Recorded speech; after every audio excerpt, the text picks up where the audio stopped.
16 ಮತ್ತು 17ನೇ ಅಧ್ಯಾಯಗಳು ಬ್ರಹ್ಮಶಾಸ್ತ್ರ. ಈ 2 ಅಧ್ಯಾಯಗಳು ಬಾಬಾರವರಿಂದ ಶೀಘ್ರದಲ್ಲಿಯೇ ಬ್ರಹ್ಮಜ್ಞಾನ ಪಡೆಯಬೇಕೆಂಬ ಬಂದವನೊಬ್ಬನಿಗೆ ಕಥೆಗೆ ಸಂಬಂಧಿಸಿದೆ. ಈ ಹಿಂದಿನ ಅಧ್ಯಾಯದಲ್ಲಿ ಶ್ರೀ ಚೋಳ್ಕರ್ ಅವರ ಹರಕೆ ಮತ್ತು ಅದನ್ನು ಅವರು ಈಡೇರಿಸಿದ ವಿಚಾರವನ್ನು ತಿಳಿಸಿದ್ದೇನೆ. ಬಾಬಾರವರು ಎಲ್ಲ ವಸ್ತುಗಳನ್ನು ಪ್ರೀತಿ, ಪ್ರೇಮ ಮತ್ತು ಭಕ್ತಿಯಿಂದ ಅರ್ಪಿಸಿದರೆ ಅವುಗಳನ್ನು ಸ್ವೀಕರಿಸುತ್ತಿದ್ದರು. ಆದರೆ ಅವುಗಳನ್ನು ಅಹಂಭಾವದಿಂದ ಅರ್ಪಿಸಿದರೆ ಅವರು ನಿರಾಕರಿಸುತ್ತಿದ್ದರು ಎಂಬುದು ಈ ಕಥೆಯಿಂದ ವೇದ್ಯವಾಗುತ್ತದೆ. ಬಾಬಾರವರು ಸಚ್ಚಿದಾನಂದರಾಗಿದ್ದರು. ಆದುದರಿಂದ ಅವರು ಬಾಹ್ಯಾಡಂಬರಗಳಿಗೆ ಗಮನ ಕೊಡುತ್ತಿರಲಿಲ್ಲ. ಅವರಷ್ಟು ಉದಾರಿ ಮತ್ತು ದಯಾಳುವಾದವರು ಬೇರೆ ಯಾರೂ ಇರಲಿಲ್ಲವೆಂದೇ ಹೇಳಬಹುದು. ಅವರನ್ನು ಚಿಂತಾಮಣಿ ವಜ್ರಕ್ಕಾಗಲಿ, ಕಲ್ಪತರುವಿಗಾಗಲಿ ಅಥವಾ ಕಾಮಧೇನುವಿಗಾಗಲಿ ಹೋಲಿಸುವುದು ಸರಿಯಲ್ಲ. ಏಕೆಂದರೆ ಅವು ನಾವು ಇಚ್ಛೆಪಟ್ಟುದನ್ನು ಮಾತ್ರ ಕೊಡಬಹುದಾಗಿದೆ. ಆದರೆ ಸದ್ಗುರುವಾದಂಥ ಬಾಬಾರವರು ಇವುಗಳಿಗಿಂತಲೂ ಊಹಿಸಲು ಸಾಧ್ಯವಾದ ಅನಗ್ರವಾದಂತಹ ವಸ್ತು ನೀಡುವ ಸಾಮರ್ಥ್ಯವುಳ್ಳವರಾಗಿದ್ದರು. ಈಗ ಬಾಬಾರವರು ತಮ್ಮಲ್ಲಿಗೆ ಬ್ರಹ್ಮಜ್ಞಾನವನ್ನು ಪಡೆಯಲು ಬಂದ ಧನಿಕನೋರ್ವನನ್ನು ಹೇಗೆ ಆಶೀರ್ವದಿಸಿದರು ಎಂಬುದನ್ನು ನೋಡೋಣ. ಯಾವ ಚಿಂತೆಯೂ ಇಲ್ಲದೆ ಸುಖಿಯಾಗಿ ಒಬ್ಬ ಗೃಹಸ್ಥನಿದ್ದನು. ಅವನಿಗೆ ವಿಪುಲವಾದ ಐಶ್ವರ್ಯವಿತ್ತು, ಮನೆ ಮಠಗಳಿದ್ದವು. ಅವನು ಬಾಬಾರವರ ಕೀರ್ತಿಯನ್ನು ಕೇಳಿದ್ದನು. ಬ್ರಹ್ಮಜ್ಞಾನವನ್ನು ಪಡೆದರೆ ಇನ್ನೂ ಸುಖಿಯಾಗಿರಬಹುದೆಂದು ಭಾವಿಸಿ ಶಿರ್ಡಿಗೆ ಹೋಗಿ ಬಾಬಾರವರಿಂದ ಬ್ರಹ್ಮಜ್ಞಾನವನ್ನು ಪಡೆಯುವೆನು ಎಂದು ಹೇಳುತ್ತಿದ್ದನು. ಅವನ ಸ್ನೇಹಿತರು ಬ್ರಹ್ಮಜ್ಞಾನವನ್ನು ಪಡೆಯುವುದು ಅಷ್ಟು ಸುಲಭವಲ್ಲ. ಯಾವಾಗಲೂ ಐಶ್ವರ್ಯ, ಮಡದಿ, ಮಕ್ಕಳು ಮುಂತಾದವುಗಳ ಮೋಹದ ಬಲೆಗೆ ಸಿಕ್ಕಿರುವ ಅತಿಯಾಶವುಳ್ಳ ನಿನ್ನಂಥವನಿಗೆ ಬ್ರಹ್ಮಜ್ಞಾನ ಪಡೆಯುವುದು ಕಷ್ಟ. ಒಂದು ಬಿಡಿಗಾಸನ್ನು ಸಹ ದಾನ ಮಾಡಲು ಮನಸ್ಸಿಲ್ಲದ ವ್ಯಕ್ತಿಗೆ ಬ್ರಹ್ಮಜ್ಞಾನವನ್ನು ಯಾರು ನೀಡುತ್ತಾರೆ ಎಂದು ಹಾಸ್ಯ ಮಾಡಿದರು. ಆದರೂ ಸ್ನೇಹಿತರ ಸಲಹೆಯನ್ನು ಲಕ್ಷಿಸದೆ ಅವನು ಮಾರನೆಯ ದಿನವೇ ಗಾಡಿ ಮಾಡಿಕೊಂಡು ಶಿರ್ಡಿಗೆ ಬಂದನು. ಮಸೀದಿಯೊಳಗೆ ಪ್ರವೇಶಿಸಿ ಬಾಬಾರವರ ದರ್ಶನ ಪಡೆದು ಅವರ ಪಾದಗಳಿಗೆ ಎರಗಿ, ಬಾಬಾ, ನೀವು ಬ್ರಹ್ಮಜ್ಞಾನವನ್ನು ತೋರಿಸುವಿರೆಂದು ತಿಳಿದು ಬ್ರಹ್ಮಜ್ಞಾನವನ್ನು ಪಡೆಯಬೇಕೆಂಬ ಆಶೆಯಿಂದ ನಿಮ್ಮಲ್ಲಿಗೆ ಬಂದಿದ್ದೇನೆ. ನಾನು ಪ್ರಯಾಣದಿಂದ ಬಹು ಬಳಲಿದ್ದೇನೆ. ನಿಮ್ಮಿಂದ ನನಗೆ ಬ್ರಹ್ಮಜ್ಞಾನ ದೊರಕಿದರೆ ನಾನು ಪರಮ ಸುಖಿಯಾಗಬಹುದು ಎಂದು ಹೇಳಿ ಬ್ರಹ್ಮಜ್ಞಾನವನ್ನು ಯಾಚಿಸಿದನು. ಆಗ ಬಾಬಾರವರು, ರಾಯರೇ, ಇಷ್ಟು ಅವಸರವೇಕೆ? ಬ್ರಹ್ಮಜ್ಞಾನವನ್ನು ಕೊಡುವೆನು. ಆದರೆ ನನ್ನ ವ್ಯವಹಾರವೆಲ್ಲವೂ ನಗದು.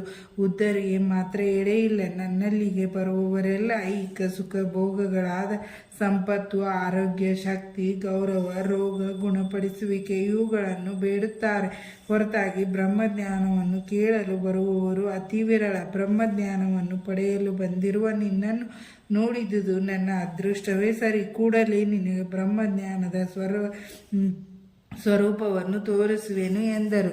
ಹೀಗೆ ಹೇಳಿ ಅವನಿಗೆ ಬ್ರಹ್ಮಜ್ಞಾನವನ್ನು ಕೊಡಲು ಬಾಬಾ ಅನುವಾದರು. ಅವನನ್ನು ಅಲ್ಲಿಯೇ ಕೂಡಿಸಿ ಬೇರೆ ವಿಚಾರಗಳನ್ನು ಪ್ರಸ್ತಾಪಿಸುತ್ತಾ ಒಂದು ಕ್ಷಣ ಅವನು ತನ್ನ ಪ್ರಶ್ನೆಯನ್ನು ಮರೆಯುವಂತೆ ಮಾಡಿದರು. ಆಗ ಒಬ್ಬ ಹುಡುಗನು ಕರೆದು, ನಂದು ಮಾರವಾಡಿಯ ಬಳಿಗೆ ಹೋಗಿ ನಾನು ಹೇಳಿದೆನೆಂದು 5 ರೂಪಾಯಿಗಳನ್ನು ಸಾಲ ತೆಗೆದುಕೊಂಡು ಬಾ ಎಂದರು. ಹುಡುಗನು ಹೋಗಿ ನಂದು ಮಾರವಾಡಿಯ ಮನೆಗೆ ಬೀಗ ಹಾಕಿದೆ ಎಂದು ತಿಳಿಸಿದನು. ನಂತರ ಬಾಬಾ ಬಾಳಾನ ಅಂಗಡಿಗೆ ಹೋಗಿ ಹಣ ತೆಗೆದುಕೊಂಡು ಬರಲು ಹುಡುಗನಿಗೆ ಹೇಳಿದರು. ಆ ಸಲವೂ ಹಣ ಸಿಗಲಿಲ್ಲ. ಇದೇ ರೀತಿ 2-3 ಬಾರಿ ಪ್ರಯತ್ನ ಪಟ್ಟರೂ ಎಲ್ಲಿಯೂ ಹಣ ಸಿಗಲೇ ಇಲ್ಲ. ಸಾಯಿ ಬಾಬಾ ನನಗೆ ತಿಳಿದಂತೆ ಬ್ರಹ್ಮನ ಅವತಾರ ರೂಪಿಯಾಗಿದ್ದರು. ಅವರಿಗೆ ಕೇವಲ 5 ರೂಪಾಯಿ ಏಕೆ ಬೇಕಾಗಿದ್ದವು? ಅದಕ್ಕೋಸ್ಕರ ಅವರು ಅಷ್ಟು ಕಷ್ಟಪಡಬೇಕಾದೀತೆ ಎಂದು ಕೆಲವರು ಪ್ರಶ್ನಿಸಬಹುದು. ನಿಜವಾಗಿಯೂ ಬಾಬಾರವರಿಗೆ ಹಣ ಬೇಕಾಗಿರಲಿಲ್ಲ. ಅವರಿಗೆ ನಂದು ಮತ್ತು ಬಾಳ ಇವರ ಕಡೆ ಹಣ ಇರಲಿಲ್ಲವೆಂಬುದು ಚೆನ್ನಾಗಿ ಗೊತ್ತು. ಆದರೂ ಬ್ರಹ್ಮಜ್ಞಾನವನ್ನು ಪಡೆಯಲು ಬಂದವನನ್ನು ಪರೀಕ್ಷಿಸಲುಗೋಸ್ಕರ ಹೀಗೆ ಮಾಡಿದರು. ಆ ಗೃಹಸ್ಥನು ತನ್ನಲ್ಲಿ ಕಂತೆಗಟ್ಟಲೆ ನೋಟುಗಳನ್ನಿಟ್ಟಿದ್ದನು. ಅವನು ನಿಜವಾಗಿಯೂ ಶ್ರದ್ಧೆ ಇದ್ದವನಾಗಿದ್ದರೆ ಬಾಬಾ ಸಾಲ ಕೇಳಲು ಹುಡುಗನನ್ನು ಕಳಿಸಿದಾಗ ಸ್ವತಃ ನೋಡಿ ಸುಮ್ಮನಿರುತ್ತಿದ್ದನೇ. ಬಾಬಾ ಸುಳ್ಳು ಮಾತನಾಡುವವರಲ್ಲ. ಸಾಲವನ್ನು ಕೂಡಲೇ ಹಿಂತಿರುಗಿ ಕೊಡುತ್ತಾರೆ ಎಂದು ತಿಳಿದರೂ ಸಹ ಸುಮ್ಮನೇ ಇದ್ದನು. ಹಾಗೆ ಬಾಬಾ ಕೂಡಲೇ ಎರವಲಾಗಿ ತರಲು ಹೇಳಿದ ಹಣವಾದರೂ ಎಷ್ಟು? ಕೇವಲ 5 ರೂಪಾಯಿಗಳು. ಇಂಥವನು ಬಾಬಾರವರಿಂದ ಬ್ರಹ್ಮಜ್ಞಾನವನ್ನು ಪಡೆಯಲು ಬಂದವನು. ನಿಜವಾಗಿಯೂ ಬಾಬಾರವರನ್ನು ಮನಪೂರ್ವಕವಾಗಿ ಪ್ರೀತಿಸುತ್ತಿದ್ದವನಾಗಿದ್ದರೆ ಆ ಸಂದರ್ಭದಲ್ಲಿ ಅವನು ಖಂಡಿತವಾಗಿಯೂ ತಾನೇ ಸಾಲ ಕೊಡುತ್ತಿದ್ದನು. ಆದರೆ ಅವನ ವಿಷಯವೇ ಬೇರೆ. ಹೋಗಲಿ, ಅವನು ಮೌನದಿಂದಾದರೂ ಇದ್ದಾನೆ? ಇಲ್ಲ. ಮರಳಿ ಹೋಗಲು ಕಾತುರನಾಗಿ ಬಾಬಾ ಬೇಗನೆ ಬ್ರಹ್ಮಜ್ಞಾನವನ್ನು ತೋರಿಸಿ ಎಂದು ತಾಳ್ಮೆ ಮೀರಿ ಕೇಳಲು ಆರಂಭಿಸಿದನು. ಆಗ ಬಾಬಾ, ಮಿತ್ರ, ಇಲ್ಲಿ ನಡೆದುದೆಲ್ಲವೂ ನಿನಗೆ ಅರ್ಥವಾಗಲಿಲ್ಲವೇ? ನಿನಗೆ ಬ್ರಹ್ಮಜ್ಞಾನ ನೀಡಲು ನಾನು ಪ್ರಯತ್ನ ಪಡಲಿಲ್ಲವೇ? ಸಂಕ್ಷಿಪ್ತವಾಗಿ ಹೇಳುವುದಾದರೆ, ಬ್ರಹ್ಮಜ್ಞಾನವನ್ನು ಪಡೆಯಬೇಕೆಂಬುವವನ ಪಂಚಪ್ರಾಣ, ಪಂಚೇಂದ್ರಿಯಗಳು, ಮನಸ್ಸು, ಬುದ್ಧಿ, ಅಹಂಕಾರ ಮೊದಲಾದ 5 ವಿಷಯಗಳನ್ನು ಪರಮಾತ್ಮನಿಗೆ ಅರ್ಪಿಸಬೇಕು. ಬ್ರಹ್ಮಜ್ಞಾನದ ದಾರಿಯು ಖಡ್ಗದ ಅಲುಗಿನಷ್ಟು ಹರಿತವಾದದ್ದು ಮತ್ತು ಅಷ್ಟೇ ಅಪಾಯಕಾರಿಯಾದದ್ದು ಎಂದರು. ಬ್ರಹ್ಮ ಜ್ಞಾನಾರ್ಜನೆಗೆ ಅರ್ಹತೆ. ತಮ್ಮ ಜೀವಿತದಲ್ಲಿ ಸರ್ವರಿಗೂ ಬ್ರಹ್ಮಜ್ಞಾನವನ್ನು ಹೊಂದಲು ಸಾಧ್ಯವಿಲ್ಲ. ಇದಕ್ಕೆ ಕೆಲವು ಅರ್ಹತೆಗಳಿವೆ. 1. ಮುಮುಕ್ಷು, ಮುಕ್ತರಾಗಬೇಕೆಂಬ ಅಭಿಲಾಷಿ. ಯಾರು ಸಂಸಾರ ಬಂಧನದಿಂದ ಮುಕ್ತರಾಗಲಿಚ್ಛಿಸಿ ಶ್ರದ್ಧೆ ಭಕ್ತಿಯಿಂದ ಆ ಗುರಿಯನ್ನು ಸಾಧಿಸಲು ಶ್ರಮಿಸುತ್ತಾರೆಯೋ ಅಂಥವರು ಧಾರ್ಮಿಕ ಜೀವನಕ್ಕೆ ಅರ್ಹರು. 2. ವಿರಕ್ತಿ, ಪ್ರಾಪಂಚಿಕ ಸುಖ ಭೋಗಗಳಲ್ಲಿ ಅನಾಸಕ್ತಿ. ಮನುಷ್ಯನು ಸಂಪತ್ತು, ಗೌರವ ಮೊದಲಾದ ಐಹಿಕ ಸುಖಗಳ ಕಡೆಗೆ ಗಮನವಿಟ್ಟರೆ ಅಂಥವನು ಈ ಆಧ್ಯಾತ್ಮಿಕ ವಲಯದಲ್ಲಿ ಪ್ರವೇಶಿಸಲು ಅರ್ಹನಲ್ಲ. 3. ಅಂತರ್ಮುಖತೆ. ನಮ್ಮ ಇಂದ್ರಿಯಗಳೆಲ್ಲವೂ ಆ ಪರಮಾತ್ಮನ ಸೃಷ್ಟಿ. ಅವು ಯಾವಾಗಲೂ ಬಹಿರ್ಮುಖವಾಗಿಯೇ ಯೋಚಿಸಲಾರಂಭಿಸುವವು. ಆದುದರಿಂದ ಮಾನವನು ಸಾಮಾನ್ಯವಾಗಿ ಅಂತರ್ಮುಖನಾಗದೆ ಬಹಿರ್ಮುಖನಾಗಿಯೇ ಇರುತ್ತಾನೆ. ಯಾರು ಬ್ರಹ್ಮಜ್ಞಾನಕ್ಕೆ ತವಕ ಪಡುವರೋ ಅಂಥವರು ಅಂತರ್ಮುಖರಾಗಬೇಕು. 4. ಪಾಪ ವಿಮುಕ್ತಿ. ಯಾವನು ತನ್ನ ದುಷ್ಟ ಸ್ವಭಾವವನ್ನು ಬಿಡದೆ ದುಷ್ಕೃತ್ಯಗಳನ್ನು ನಿಲ್ಲಿಸುವುದಿಲ್ಲವೋ ಅಂಥವನಿಗೆ ಹೇರಳವಾದ ಜ್ಞಾನವಿದ್ದರೂ ಸಹ ಬ್ರಹ್ಮಜ್ಞಾನವನ್ನು ಹೊಂದಲು ಸಾಧ್ಯವಾಗುವುದಿಲ್ಲ. 5. ಶ್ರೇಯಸ್ಸು. ವಸ್ತುಗಳಲ್ಲಿ ಒಳ್ಳೆಯದು ಮತ್ತು ಮಧುರವಾದದ್ದು ಎಂಬ 2 ಬಗೆಗಳಿವೆ. ಮೊದಲನೆಯದು ಆಧ್ಯಾತ್ಮಿಕ ವಿಚಾರವನ್ನು, ಎರಡನೆಯದು ಪ್ರಾಪಂಚಿಕ ವಿಚಾರವನ್ನು ತೋರಿಸುತ್ತದೆ. ಇವೆರಡು ಮಾನವನು ತಮ್ಮನ್ನು ಸ್ವೀಕರಿಸಲೆಂದೇ ಅವನೆಡೆಗೆ ಬರುತ್ತದೆ. ಅವನು ಯೋಚಿಸಿ ಆರಿಸಿಕೊಳ್ಳಬೇಕು. ಜ್ಞಾನಿಯಾದವನು ಒಳ್ಳೆಯದನ್ನು ಆರಿಸುತ್ತಾನೆ, ಅಜ್ಞಾನಿಯು ಮಧುರವಾದದ್ದನ್ನು ಆರಿಸಿಕೊಳ್ಳುತ್ತಾನೆ. 6. ಸದಾಚಾರ. ಸತ್ಯವಾಗಿ ನಡೆದುಕೊಳ್ಳದಿದ್ದಲ್ಲಿ ಬ್ರಹ್ಮಜ್ಞಾನವನ್ನು ಹೊಂದಲು ಸಾಧ್ಯವಿಲ್ಲ. 7. ಇಂದ್ರಿಯ ನಿಗ್ರಹ. ದೇಹವೇ ರಥ, ಆತ್ಮವೇ ಅದರ ಗುರು, ಬುದ್ಧಿಯೇ ಸಾರಥಿ. ಇಂದ್ರಿಯಗಳೇ ಅಶ್ವಗಳು, ಇಂದ್ರಿಯ ವಸ್ತುಗಳೇ ದಾರಿ. ಯಾರಿಗೆ ಅರಿವಿಲ್ಲವೋ, ಯಾರಿಗೆ ಮನಸ್ಸಿನ ಮೇಲೆ ಹಿಡಿತವಿಲ್ಲವೋ ಅವರ ಇಂದ್ರಿಯಗಳು ಊಹಿಸಲಾಗದವಾದಂಥ ದುರ್ಗುಣಗಳುಳ್ಳ ಪಶುಗಳಂತೆ. ಗುರಿಯನ್ನು ಸಾಧಿಸದೆ ಜನನ ಮರಣವೆಂಬ ವ್ಯೂಹದಲ್ಲಿ ಸಿಕ್ಕಿಬೀಳುತ್ತಾರೆ.